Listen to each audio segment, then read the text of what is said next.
Hi, my name is Michelle Strahilovitz, and I'm the director of the Elfenworks Center for Responsible Business at St. Mary's College of California. Today, I have the pleasure and the honor of introducing a recording of a conversation I got to have back in October of 2025 with Dr. Lauren Speeth. She's the author of Taking the Stairs and Liking It, 7 Steps to an Amazing Life, and our conversation focused on that book. The audience we had at the live event included over 120 students, faculty, staff, and alumni from St. Mary's College of California. It was such a great event that we decided to make a recording of it available to the public. Before I introduce you to that conversation, I'd like to tell you a little bit about Dr. Lauren Speeth, the woman I had the honor of interviewing for this event. Lauren holds a PhD in Innovative Urban Leadership with honors, as well as multiple other undergraduate and graduate degrees, including an executive MBA from right here at St. Mary's College of California. She's a technologist with experience from the smallest of startups to the Fortune 500 level organizations. She runs Elfenworks Production, a multimedia company specializing in educational media. She's also the founding CEO of the Elfenworks Foundation, where she's now a trustee. Beyond that, she's a musician, which includes being a former member of the first violin section of the Peninsula Symphony and being a voting member of the Recording Academy, which is the Grammys. Wow. She's also an award-winning filmmaker, and we're talking multiple awards for multiple films on everything from sustainability to the Celtic Way. She's the author of multiple bestsellers, including a novel, Threads for Pearls, a story of resilient hope, and, of course, the #1 best-selling release, Taking the Stairs and Liking It, 7 Steps to an Amazing Life, which was the focus of our conversation in October. I've just got a few more things I want to say. I know Lauren hates it when I talk about her, but I think this is really impressive stuff worth sharing. She's an external advisor for the Stanford Center on Poverty and Inequality, an ordained minister, a philanthropist, and a climate reality leader. Her motto, which suits her so well, is never underestimate your ripple. I can say that Lauren's work has had an impact on the St. Mary's College of California, on the Elfenworks Center for Responsible Business, and on me personally. So don't underestimate her ripple. It's really had a big effect, especially here on this campus. It's a huge honor for me to call Lauren my mentor, my collaborator, and my friend. And it's a great pleasure to introduce the conversation that I had the privilege of having with her back in October of 2025.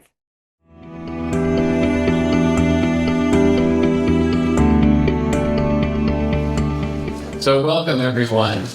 I'm Don Houston, Dean of the School of Economics and Business Administration, and this Dean's Executive Speaker Series features highly accomplished, visionary, and internationally recognized business leaders, and tonight is no exception. We'll hear from one of St. Mary's own, a dynamic leader of dream experience in high-tech, film production, philanthropy, and tonight as the author of Taking the Stairs and Liking It, 7 Steps to an Amazing Life. I know I want an amazing life. The rest of you probably do too, so come on.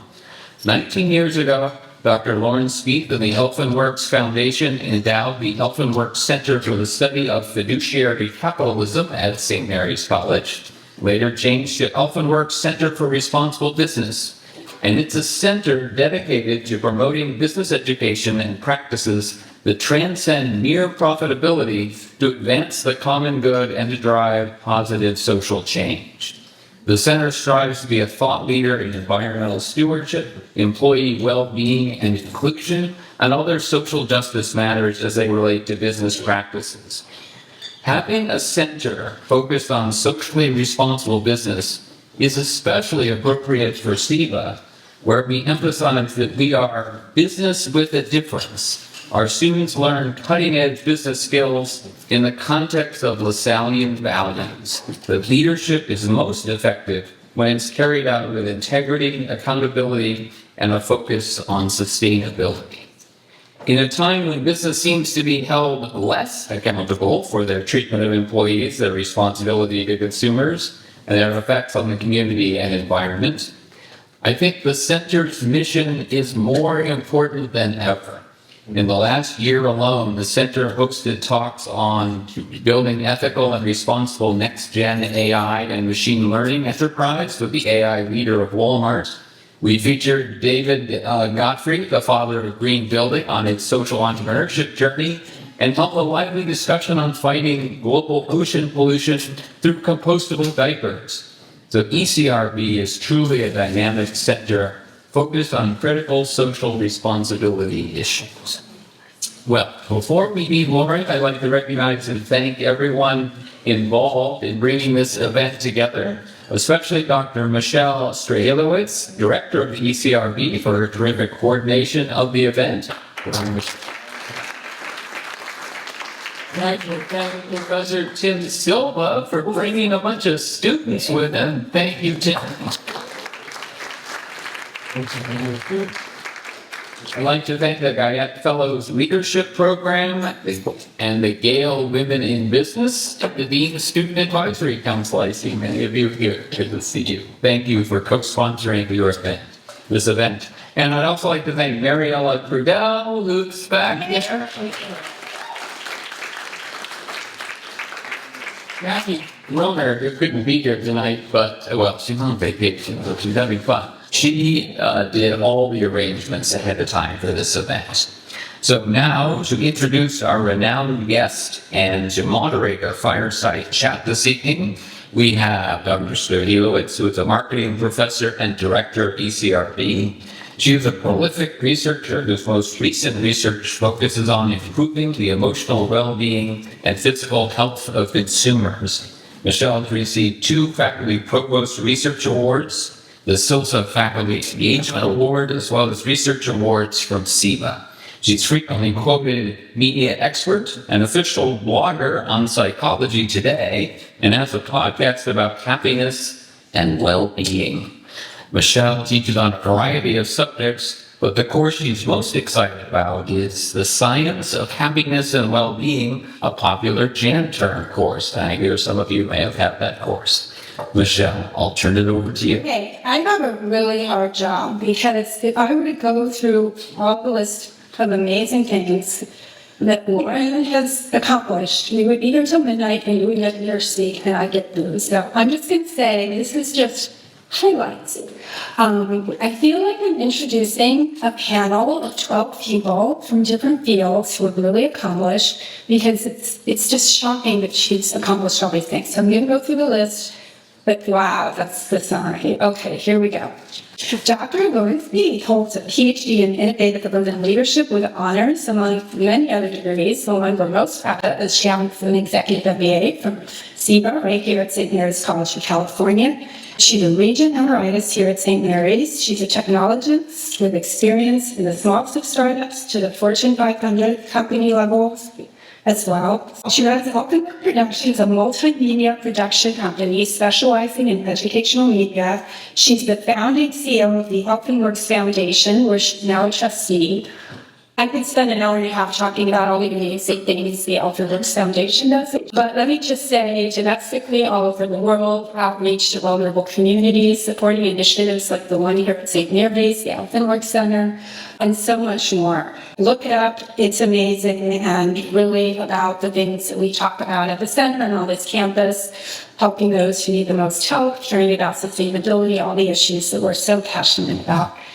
As if this isn't enough, she's also a musician. She's a voting member of the Recording Academy, that's the Grammys, wow, and a former member of the first violin section of the Peninsula Symphony, and an award-winning filmmaker. Her film, What Green Can Be, was an official selection at Sedona's International Film Festival. Her film, Ireland, The Celtic Way, won Best, okay, she won so many awards, it's overwhelming. Listen to that, she has a best-selling fictional novel, Young Girls, the story of resilient hope, and most importantly of all for this evening, and I'm going to let you talk, I promise, she is also the author of Taking the Stairs and Liking It, 7 Steps to an Amazing Life.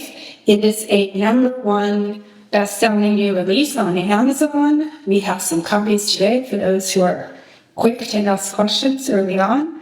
And I'm just so honored and grateful for everything Lauren's done for our university and for all sorts of amazing initiatives all over the world. Please join me in giving her a round of applause for all of that.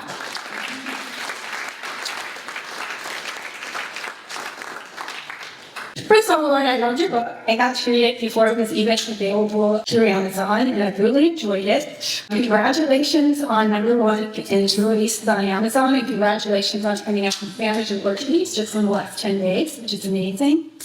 So can you tell us a little bit about the book, Taking Serious and Liking It, 7 Steps for an Amazing Life, and who it's for? Okay. Hi, everyone. I'm just happy to be here to talk to all of you. This is a book that is dear to my heart. It is really about trying to find your own authentic path to joy, to a life of purpose and meaning, and your own amazing life. Everyone's journey is going to be different. And just to give you a little background as to how I got there, I'm right now a life member of the Carter Center for Foreign Counselors, which is a council of advisors that is associated with President Carter and Mrs. Carter's work, the late 39th President of the United States. And when I was at a real crossroads in my life and very much unsure of how to proceed. Have you ever felt that way yourself? Yeah, that's why I wrote this book. I was so unsure. And I had this wonderful opportunity to have a few minutes of a private discussion with President Carter.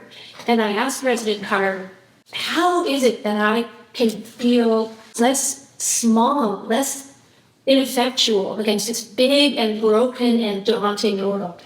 And something about him, he was a nuclear sub-engineer trained person, and I was a technologist. And something about that technologist in him recognized the technologist in me, and he gave me this very precise answer of 7 things that I should pay attention to. And it changed my life. It did. And I put it into practice, and I studied it. I went back to graduate school, and I studied it some more. I made it my own, and it turned into methodology, and we put it into practice. And I've taught it to students all over the world. And what I learned from watching President Carter, getting to know him more and more over these last 20 years, it's amazing that it was 20 years, he just passed away, was that what he had given me wasn't just advice for how to be successful in doing a thing, being less ineffectual against this big, broken, daunting world. He had given me life advice, life wisdom, how to be okay, how to feel okay. I looked at his amazing life and I thought, this is the book I need to write. I've written a book on social entrepreneurship. This book is about how that wisdom that he gave me transformed over the years and my understanding of it and everything I've learned about it over the years, including from students from all over the world, has helped me understand this as a way towards, like the class that you said, the science of happiness. Where do you find happiness? Who would like a little more joy? Just raise your hand if you do not like any more joy. All right, no hands. We all want a little more joy. And sometimes it's hard. And it's been a while since I've been in college. But I remember some days being a lot harder than others. And finding joy would be a really useful thing, I thought. And so, although I wrote it for everybody, I've had all of these students that I've met and worked with over the years in mind as well. Thank you so much. Something I enjoyed in the book and so many of your examples were from social entrepreneurship, from the tools being used to make the world a better place and to make the person who's using the tools life better as well. So it's a win-win. It's not just kind of the selfish stuff of, like eating chocolate makes you happy. It's sort of a deeper happiness. So that's something I really appreciate. Thank you so much. Well, it's not whoever dies with the most toys wins. That is not a path to deep joy. And yes, it is sadly true that sometimes people who go about things in ways that we wouldn't call ethical seem to, over the short term and even the long term, be rewarded for it. That is the path to the deepest joy over the long term. To really be well with yourself, to really feel purpose and your own good, unique path. And at the end of the day, you're alone with yourself. Wherever you go, there you are. Okay, so this is the big question. The book is about 7 steps for an amazing life. So, for people who haven't read the book yet, can you tell us a little bit about each of the 7 steps? Yes. The first is vision. You can't get what you want till you know what you want. You've got to know what you're looking towards and set your sails towards something. Otherwise, any path is as good as anyone else. For those who don't have a destination, all roads are good. But if you have an idea of where you're going, if you have a vision, There's a lot to that, though. I break that down into an entire chapter because how do you know if it's your vision? How do you know if it's your authentic vision? How do you know if it's something that your parents put on top of your shoulders? Or if it's something that society is putting on top of your shoulders? How do you know if it's a vision that really fits or not? How do you hone that vision? How does that vision expand over your life and grow? Because the vision that I had for myself when I was 12 and when I was 18 isn't the same vision that I had 20 years ago. I never thought I would write this book or be here talking to you, but I'm really glad I am. And it fits within my vision of who I am as a person. It fits within some major vision, but I wouldn't have been able to articulate it. Your vision can expand. Then, what is your authentic niche? Non-duplication. So, non-duplication is one that a lot of the students where I've taught this have had a hard time understanding. You won't have a hard time with it because you're a very student.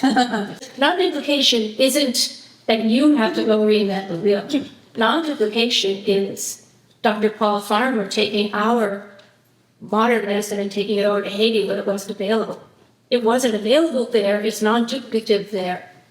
But if you know what your skills are, and then you know how to go somewhere where your vision and your special skills, they fill a need. Paul Farmer's Harvard medical degree helped a lot in Haiti, but it also helped actually on the streets in Boston, which says something about our medical system, doesn't it? That was non-duplication. So people would think, oh my gosh, I have to be Edison, I have to make up a light bulb. Non-duplication is you don't put your supermarket right next to your neighbor's supermarket because you're being predatory then. It's finding somewhere else where if you have your vision set on being a supermarket owner, you go where it's needed, where it's called for. So that non-duplication. Partnership is critical. You're all here through partnership with your teachers, with your study group. If there's anybody, I hope, in your family who's supporting you and friends who are lifting you up and giving you kudos for doing well in a class or eventually helping you, that's all partnership. And our strong partnerships move us forward. Credit sharing is one of the things that is also on the list because people who hoard all the credit to themselves don't get the strong partnerships that you really need to take some of these beautiful visions. You need to be able to share the credit. Tracy Carter used to say, there's no end to what you can get done if you're willing to give away the credit. And I saw him do it. I wrote about it. He didn't care about the credit. They were very quiet about a lot of the work that they did. There's a lot of things the Carter Center did you'll never hear about, which I think is just fantastic. Because why are you doing it? You're doing it for your own internal well-being. You're doing it for your own amazing life. Who are you trying to please at the end of the day? These ephemeral likes and followers or something deep inside of yourself about how you feel about yourself as a person. That's credit sharing. And then there's some feedback and there's income. So gathering feedback is also important because if you have a steamship and you're going to another continent, the tiniest little change will take you to one country on that continent or another. Because just a tiny change over time, it's big, right? It's like the tiniest change in interest rate will compound hugely if you're able to get it. These sorts of things. So getting that feedback and understanding who to listen to, who not to listen to, and when the feedback makes sense and why somebody's giving you this feedback and what their motivations are and all the rest, and being able to understand feedback, which is why I teach statistics. Understanding how to read a statistical report is really, really important. And to understand who's got the agenda to publish those stats. There's a really cool little book, it's really cheap, it was written a really long time ago. It's called How to Lie with Statistics. It should be a requirement for everybody to read that book. And then staying power. How do you cultivate staying power? How do you cultivate resilience? The world is, I'm sorry to say, it's going to kick all of us in the teeth from time to time. It's hard to get up again and stay up again. But how do we cultivate that? It's more than just persistence. Persistence is, I'm going to stay at it. Perseverance is, I'm going to stay at it even when it's hard, even when there's a setback, even when things don't go my way because you don't know when it could turn around. I will say I enjoyed reading the staying power. You had songs that help you stay inspired, and I wrote some of those down. Some of them I listened to already. I added a few. I really enjoyed all the chapters, so thank you so much for that summary. So this is truly comprehensive, but for the people who heard these steps and thinking, oh God, do I have to do all of them in this order? Is this a situation where they have to read the book, they have to read it start to finish and go through each of the steps and finish step 3 before they go to step 4? Or is this one where maybe they're in a place in their life where they especially need to work on their vision, or they're kind of really needing to figure out who to get feedback from, or where they're going to get their staying power? Would you advise, do it in the order, or just start with what resonates most with your own situation and your own life? Right, that's a great question. It's choose your own adventure. It's a dip your toe and you'll still get something out of it.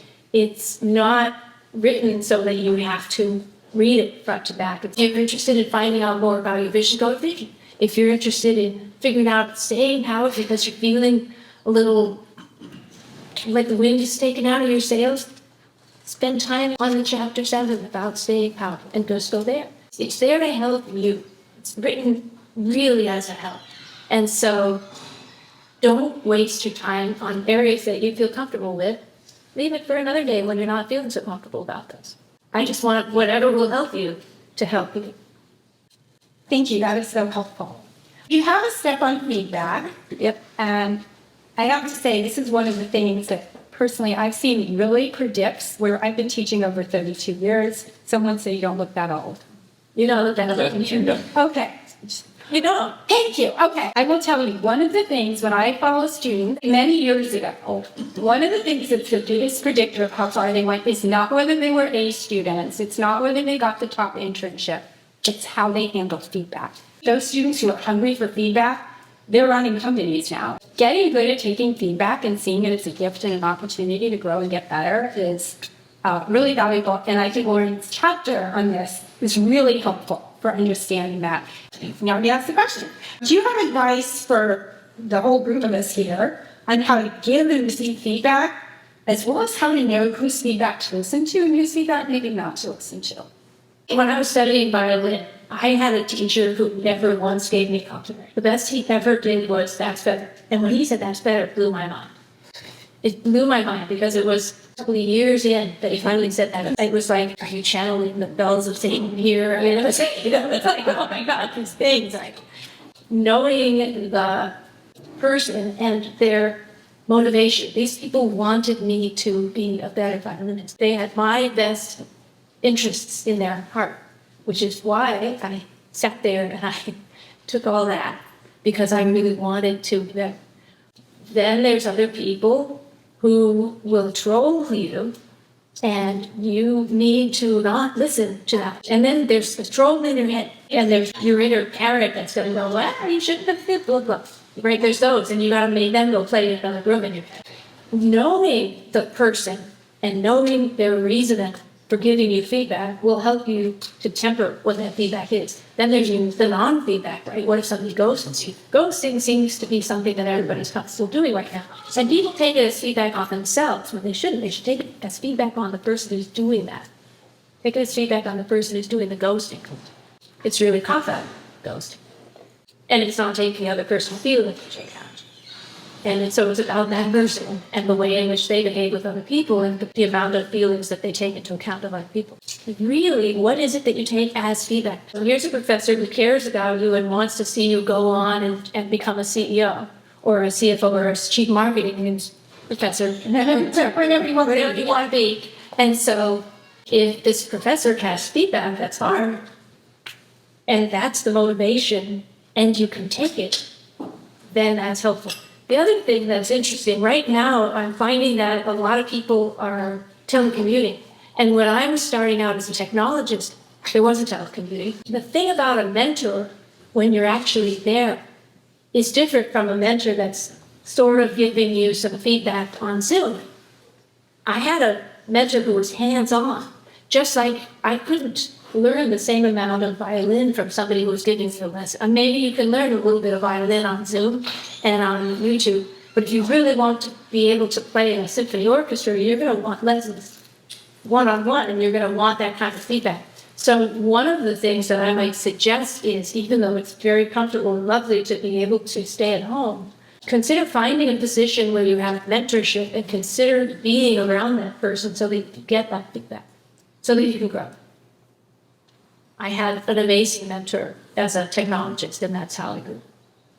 How did the 7 steps or any of the steps or tools or principles help you get through those hardships or mistakes? Well, the first thing is defining.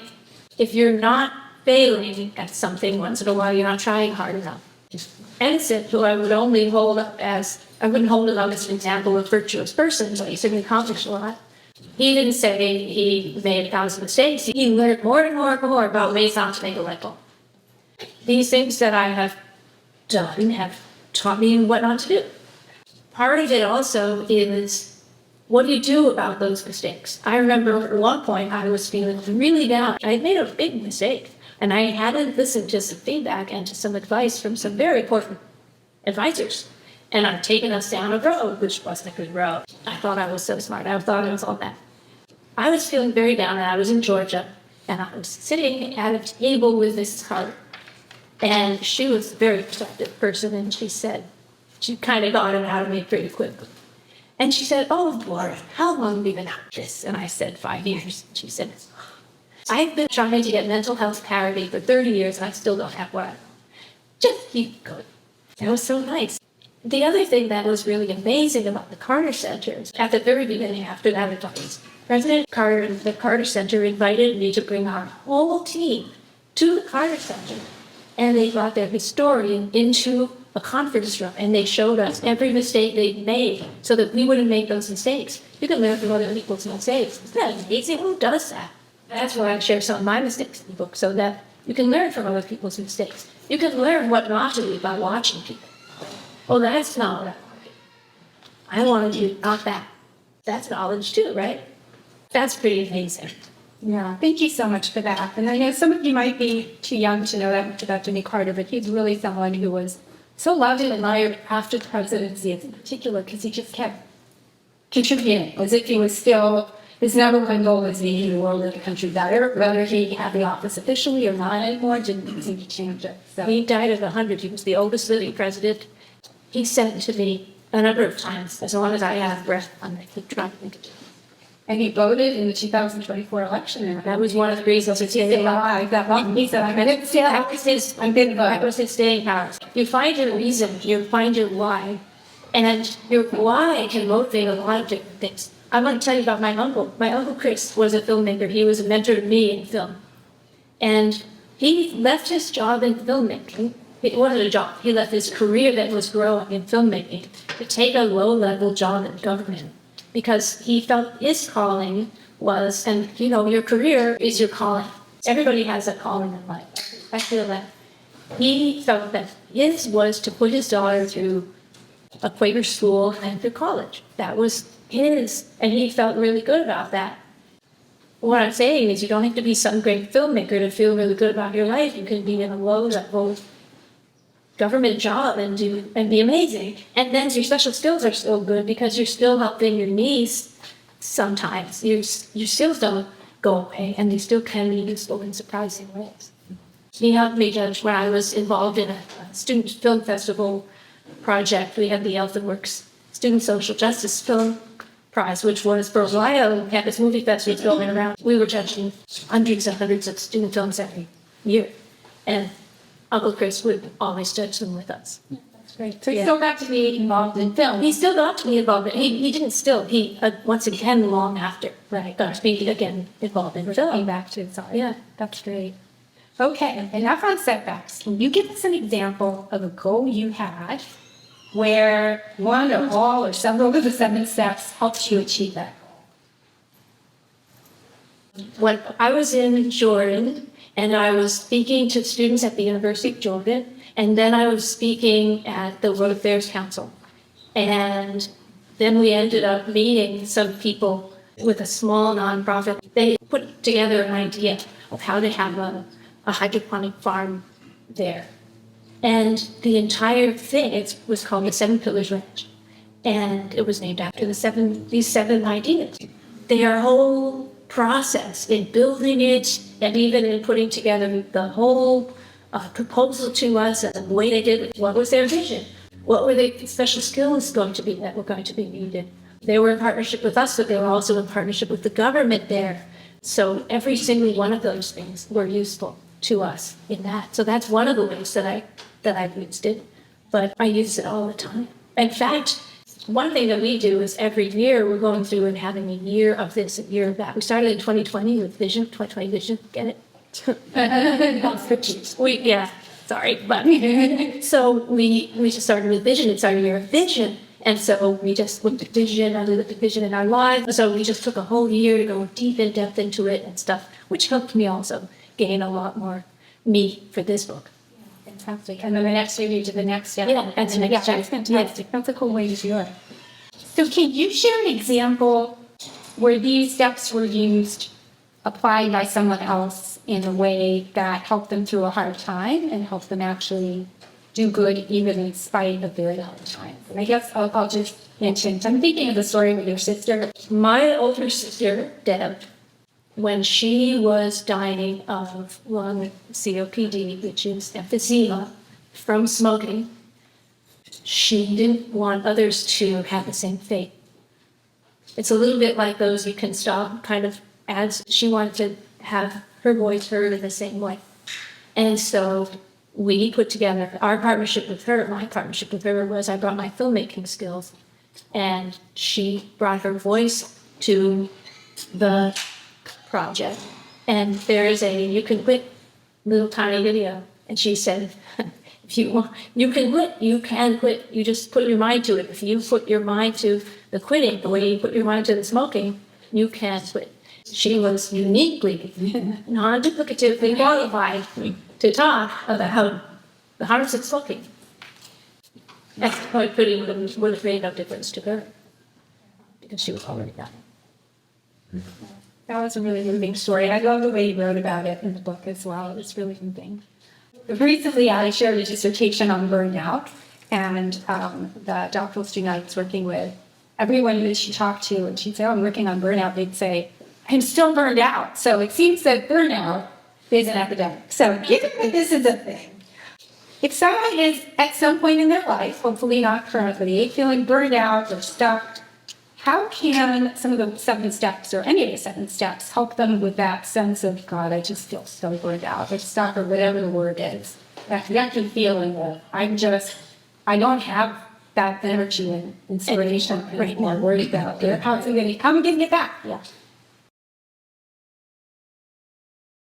That's tough. And I think we've all felt days like that, but sometimes people can have it drag into weeks and months. You can really feel that. Well, if you're feeling flat, half-act, or really bad, there's always medical help. That's one of the things I want to say right off. But if it's something that you just feel is burnout and you feel like you can work with it yourself, there are a lot of things that you can do. You can go back to your vision. Am I off base with my vision right now? Is there something I can do to tweak my vision? Am I not using all my special skills? Do I want to add to my special skills? Do I feel like taking, one more class in some totally different area would supercharge me again? Is it something about my work environment? Is there something else that I can do? Like we were talking about music. Right. So I have 2 playlists. I have a playlist that's upbeat, and I also have a fierce playlist. And my fierce playlist is when I'm feeling like things are really hard. I really need something that's gonna. These are all out-of-date songs. Listen, I'm an out-of-date person. Okay, but too legit to quit. I don't care anymore. Things that give me a kick. And there's also journaling. There's a lot of things that I talk about in terms of staying power. President Carter talked about his number 1 was prayer. So I mentioned that in the book because how could I not if that's his number 1? A gratitude walk where just like looking at every single thing that you come along the path and gratitude for. I have an ants attack right now. It's very hard for me to find a way to have gratitude about ants. I know gratitude. I know ants are important. They take away dead things and they make up, and that's important in the world. And the only thing I can have gratitude for about ants is at least they don't have to bite any kind like South America. That's it. But that's at least something, right? If you can find something and you can turn things around. Car accident, well, at least I'm still alive. Yeah. John Kabat-Zinn, he's a medical doctor who worked at Harvard, who brought this whole mindfulness-based pain reduction into hospitals across the country. Because at some point, medical science can only do so much with pain. And one of the things he talks about is, if you're still breathing, there's more right with you than wrong with you. And that's something to think about. So there's a lot. There's a lot. Can you give an example of how the 7 steps might help them in their academic journey? Yes, absolutely. Anybody have a vision of graduating? Okay. So your vision is graduating, and your special skills are going to be the way in which you study and the way in which you form a study group. And if you are working in partnership, how do you form those study groups and who do you bring in as partners? A teacher, for example, who will help you figure out what classes you should take to graduate. Advisors that help clear your path so that you can actually get there. Which skills do you want? What kind of special skills will help you when you graduate? When I graduated right into a severe recession. When you're graduating into this AI horror. What kind of special skills are going to help you there? Maybe it will be taking one of these free, or many of these free classes on AI, because of course there are LinkedIn, all of those free classes that will help you not be replaced by AI, because it's the people with no skills in using AI that may be replaced, but the people who have skills in using AI might be able to find a decent path. So there's that. The other thing that I can say is when I graduated, I went from startup to startup to startup. Everybody has a couple of startups in them. And I just got sick of startups going under and me having to scramble, which is why I went to Fortune 500 company. I was like, give me a steady. One of the things that I was taught by a finance person in one of these companies was you should always have a little bit of money set aside. And she took me to her house and she said, look, I have this. I'm always considering I'm paying off this car this much. And she's like talking about budget to me and teaching me all this stuff I had never thought about because I was not that kind of a major. So putting aside a little money instead of just going for that lovely first nice TV or something like that until you have a little money. Because one of the things that might happen is you might end up with a boss that asks you to do something that doesn't sit well with who you see yourself as a person. That happened to me. And I had, the weekend to think about it, and then he was. So I quit on Monday. I just quit. I quit into nothing. I had no job, and I didn't have much money because I didn't have what I call FU. And that was the last time I didn't have that kind of money. It's hard to hold on to any little bit of money, but any little bit of money, a week's worth of money, just enough so that you can at least have the flexibility to be able to be your own person in a situation like that is useful. I have a lot of students come at me with this idea of balance. Everybody wants balance. Who doesn't want balance? Everybody wants balance. How do you find balance? And to that I say you can have it all, but not all at once. You can have balance. Where do you see yourself in 20 years? And what kind of balance do you want then? Because everybody says life is short, but life is also long. Life is also long. Baryshnikov was this amazing ballet dancer. And for Baryshnikov, balance was a gazillion hours of practicing every day. That was balance for him. His idea of balance was not, an 8-hour day on home watching TV and having beers. That would not have ever gotten him to excellence. So if your idea of balance involves an eventual step of excellence, some place where you can say, excellent, then right here may not be where you can have the kind of balance that people talk about when they say balance. There's no such thing as standard normal, right? Everything is a little different for everybody. Yeah, that's great. That's a great point. And in saying harmony, to talk about the importance of self-care as well while you're doing making over. Yes. Make sure you're sleeping. Because if you're not sleeping, you are going to be making mistakes that cost you more than the time. Yeah, Sleep is definitely a superpower. I remember reading that. I fail on that many times, so it's a good reminder for me in particular. Yeah, I have ways to help people, because everybody once in a while has trouble sleeping, right? I've pulled a lot of people and I've pulled in a lot of ideas of what works for people, of helping them to sleep. Okay. 4 more questions. Your book emphasizes partnership and sharing, which you talked about here. But what advice do you have for students and young professionals, and some people here are, I know, alumni, about building authentic collaborations, furthering your career, and then keeping those throughout their career? Because it's such a big part of what we talk about, and I thought there was a lot of excitement in there. It's hard to do, especially now when everybody's doing everything by Zoom, because there's some things that are better person to person. There was somebody named Ken Craig, and he was in charge. Anybody ever heard "We Are the World"? That old song there. Ken Craig was bigly involved in that. He was a manager for a lot of musicians in LA. And I had the chance to talk to him. And he believes that life is contact sport. That nothing replaces one-on-one time with people. So, for example, it would have been one thing for me to talk to you guys on Zoom, but it's another thing. You have met me. We've met each other now. We know each other in a way that we wouldn't have known each other if we were sitting there on a Zoom. For one thing, everybody always tells me, "Oh, how do you talk?" You were not tall. And so you now know how short I am. There's a real value. When we were in Jordan, we were eye to eye with the people that we partnered with.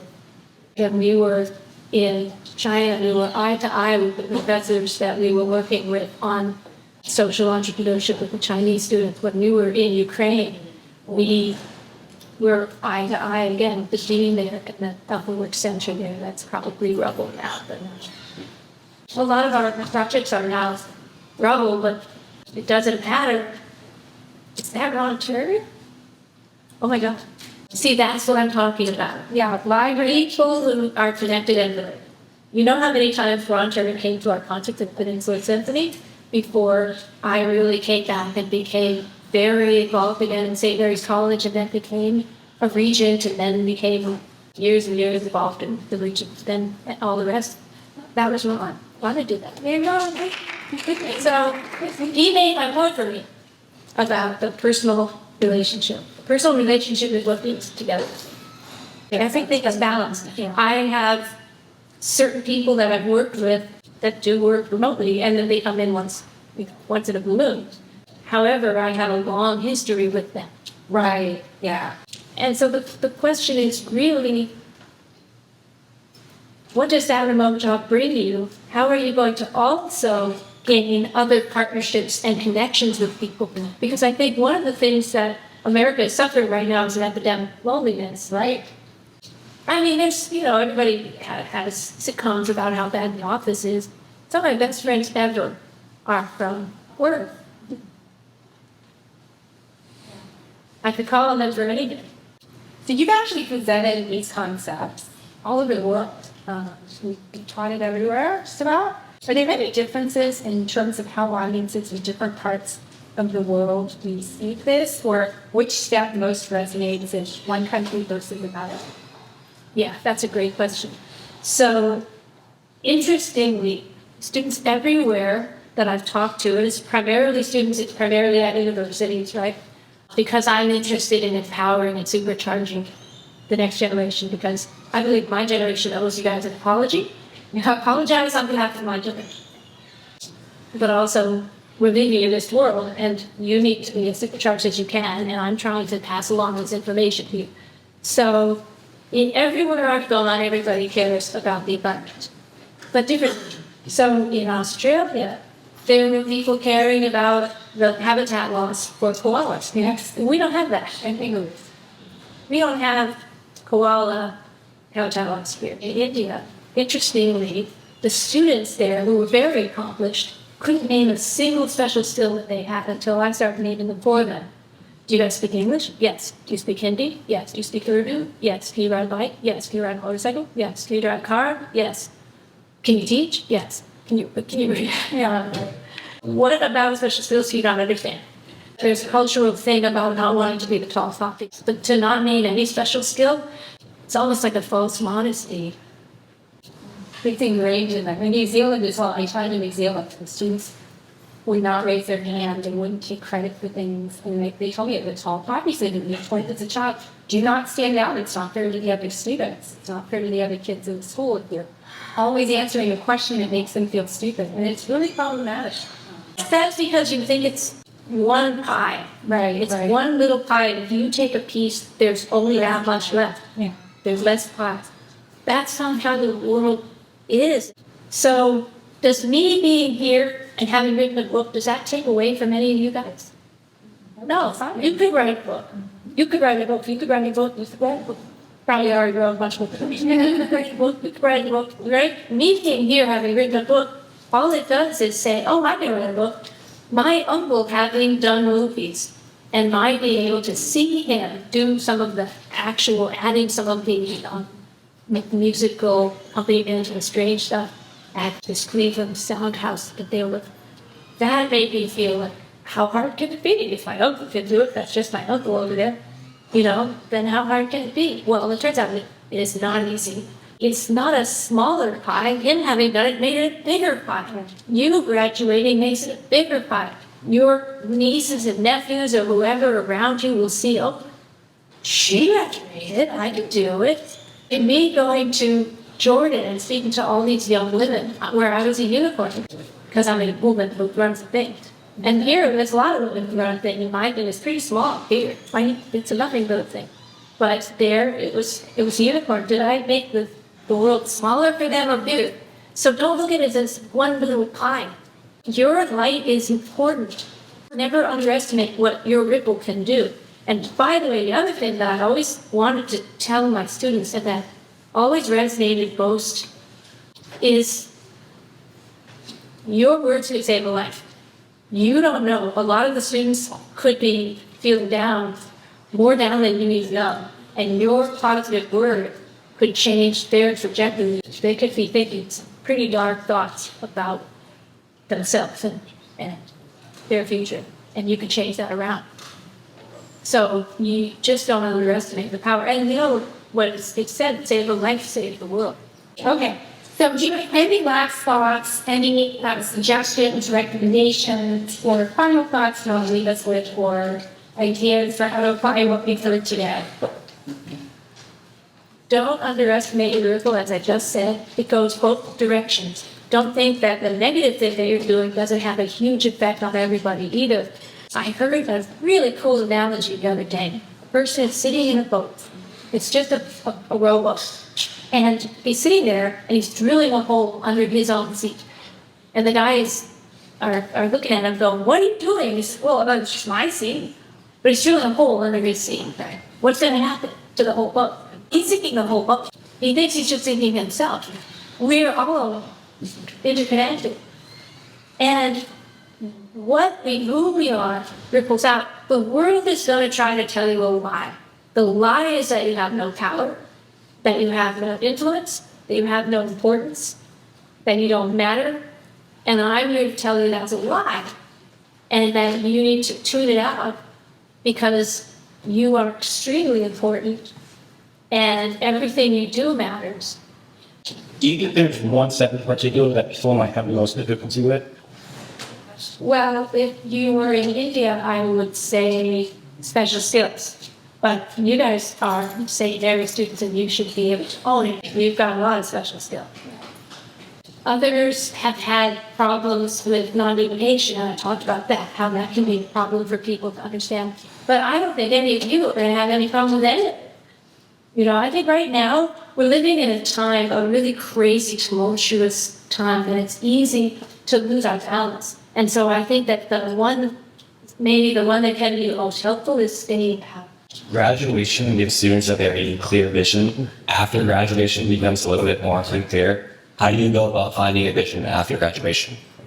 Well, the way that I talk about it is any time, right? Even if you're 65 at a time, whatever time it is, you figure out what is it that you're passionate about? What is it that you talk about with your friends? What is it that you have a lot of knowledge about, that you're so excited about, that excites you all the time?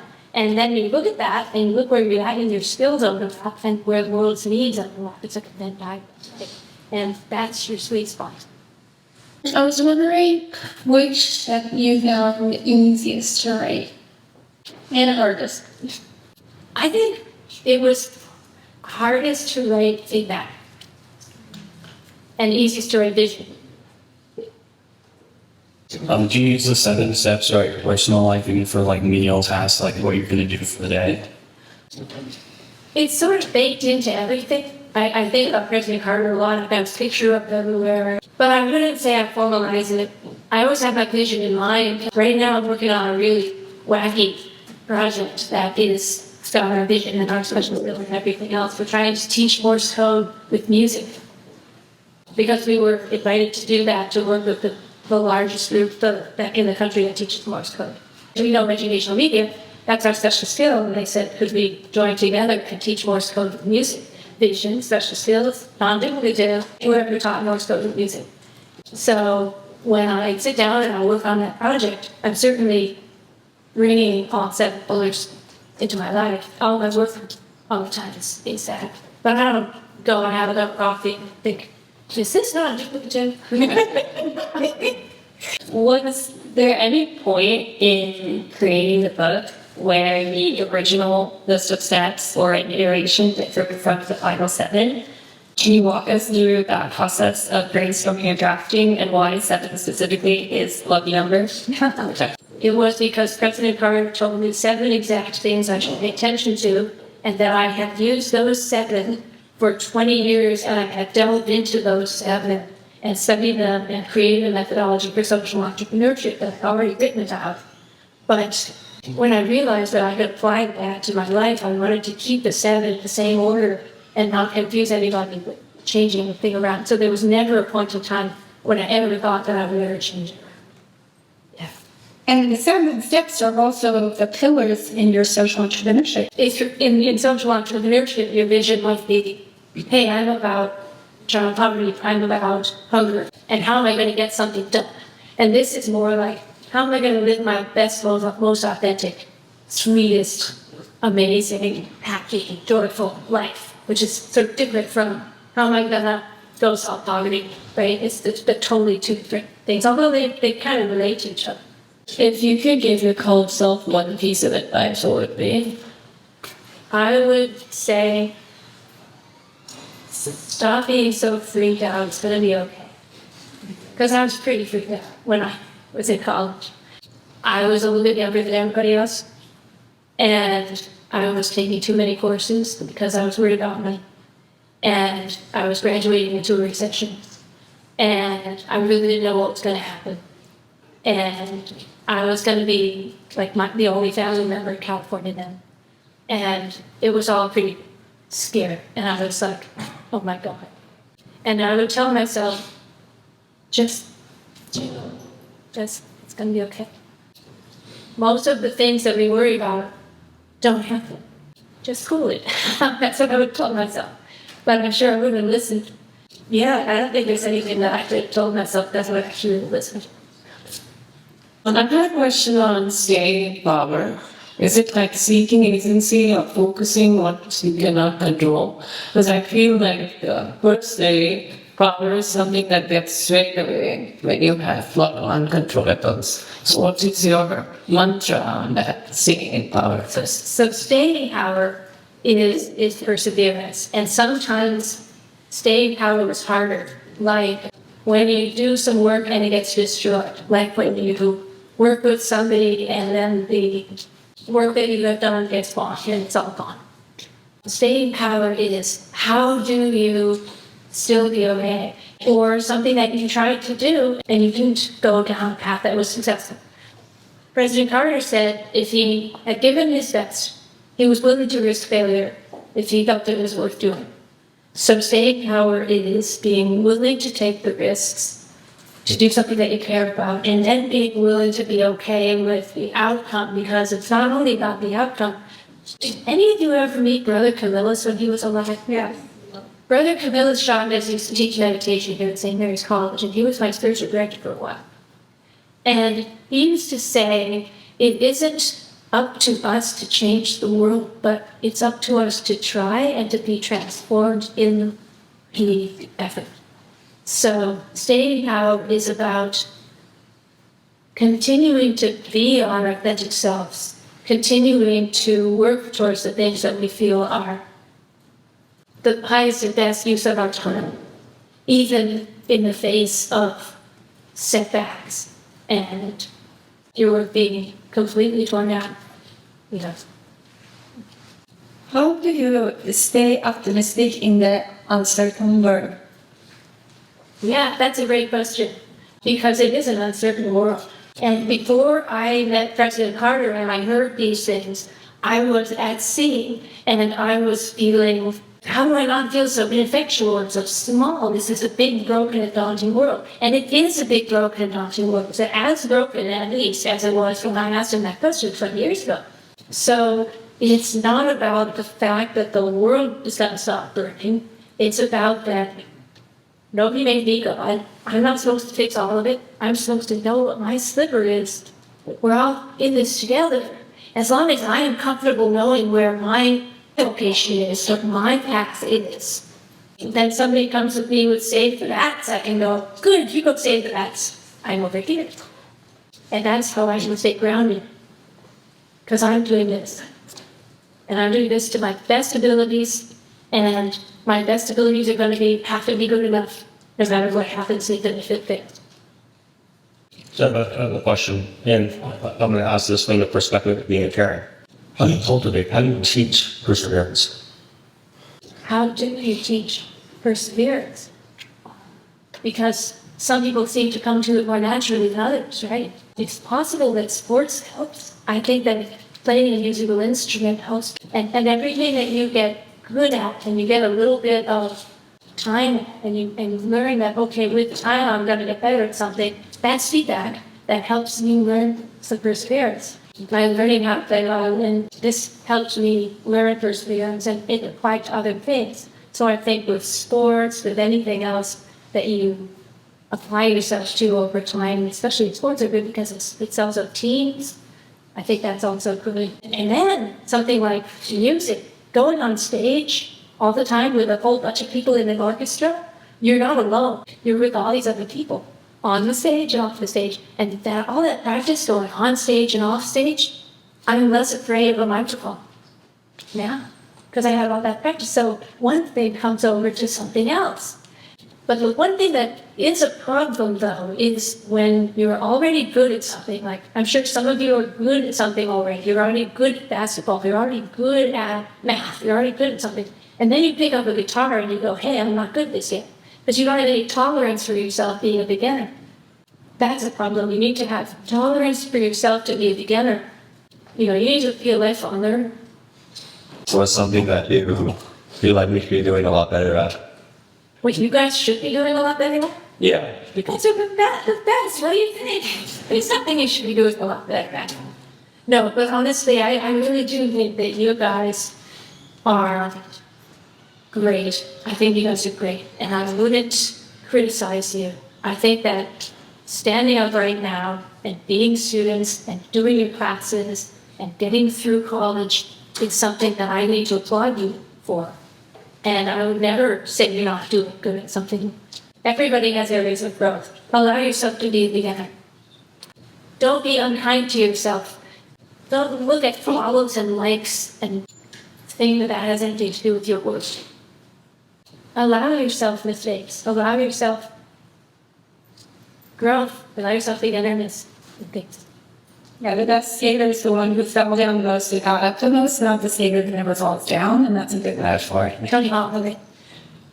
So one of my coaches told me in the past that a vision without action is a dream.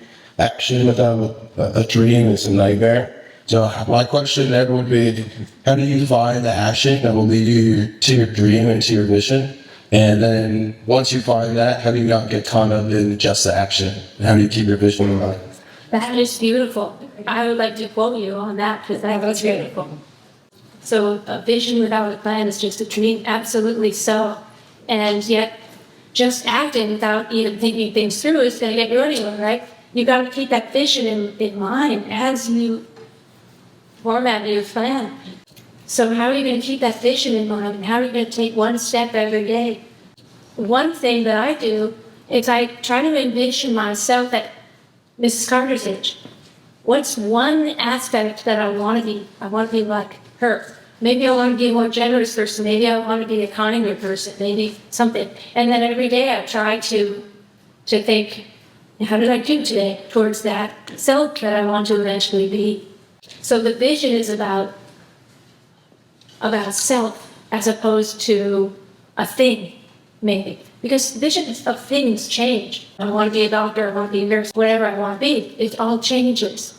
But the vision of your inner self, of your best life and your most authentic personhood, that's something that you can actually feel. So it doesn't feel right. That's one of the things I think is connecting it not just to your head, but to your heart. How do you suggest we dealt with our vision through all the noise going on? That's tough, right? That's tough. It's hard because there's so much noise. And now there's AI slop. And it's hard to even know what's real and what isn't. So maintaining that vision gets harder and harder and harder. So you have it much harder than I did. When I was graduating college, where do you get cell phones? There was nothing. How you're going to navigate is something that I'm not even qualified to advise you. But I want your help advising me how to advise other students. I just want to thank everyone for coming and being such a fabulous audience and really great questions. And it's extra gigantic, and I know John wants the microphone. I just have to say extra gigantic thank you to Lauren for all you've done for the college, for the Elfenworks Center for Responsible Business, and then for all of us today by sharing Making Sense for your fantastic book, which I kind of endorse. Thank you so much.